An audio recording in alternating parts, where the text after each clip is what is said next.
তো এই অঙ্কগুলা আমাদের এই অঙ্কগুলা দেখলে অনেক কঠিন লাগতে পারে। তো এই অঙ্কগুলোর জন্য একটা শর্টকাট টেকনিক আছে। দেখো এই শর্টকাট টেকনিকটা হচ্ছে, দেখো যদি একটা ইন্টিগ্রেশন থাকে, ইন্টিগ্রেশনের পরে যদি একটা ফাংশন থাকে, ওই ফাংশনের যদি অন্তরীকরণ বা ডেরিভেটিভ থাকে সেটা এবং গুণ অবস্থায় থাকে, তাহলে সেটা শর্টকাটটা হচ্ছে f(x) তার হোল স্কয়ার ডিভাইডেড বাই 2।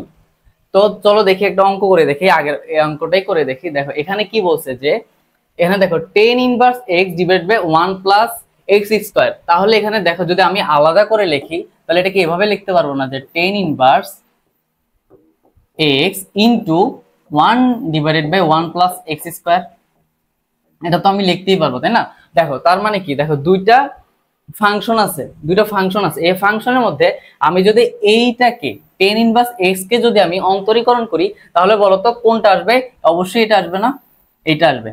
তাহলে এইটাকে যদি আমি fx ধরি তাহলে এটার অন্তরীকরণ কত হবে বলো? f prime x। তাহলে শর্টকাটটা কি ছিল বলো তো? এরকম ছিল না যে fx তার হোল স্কয়ার ডিভাইডেড বাই 2। তাহলে অ্যানসারটা কি হবে বলো তো? এখানে fx কত ছিল? tan inverse x। তাহলে tan ইনভার্স x তার হোল স্কয়ার ডিভাইডেড বাই 2। তাহলে অ্যানসারটা কত হবে বলো তো? এই যে। এখন দেখো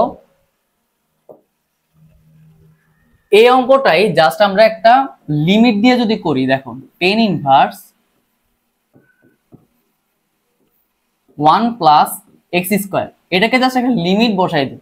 তোমরা তখন বলবা যে ভাইয়া আপনি তো এইটার কোনো শর্টকাট দেখাই দেন নাই, এটার শর্টকাটটা সেমই, তোমরা জাস্ট অ্যানসারটাই লিখবা। দেখো অ্যানসার কি পাইছিলাম বলো তো? অ্যানসারটা পাইছিলাম tan ইনভার্স x তার হোল স্কয়ার ডিভাইডেড বাই 2।